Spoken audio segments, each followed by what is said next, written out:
Roof बाजार में नलके के पास एक रंग बिरंगी रेड़ी लगी थी। रेड़ी के ऊपर बोर्ड लगा था, चाचा फुल फ्रूट, ऐसी फ्रूट चाट जो मूड फ्रेश कर दे। चाचा फुल फ्रूट टोपी पहने हाथ में चम्मच घुमा घुमा कर आवाजें लगा रहा था। आओ भाई आओ, सेब केला अंगूर आम, ऐसी फ्रूट चाट के डॉक्टर भी कहे रोज खाओ रोज आओ। एक स्कूल का बच्चा रुका। चाचा आधी प्लेट कितने की?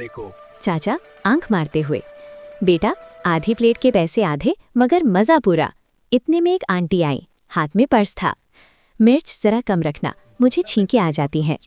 आंटी जी फिक्र ना करें, मिर्च इतनी डालूंगा जितनी सास बहू की मोहब्बत में होती है, बस जुबान पर ही लगे।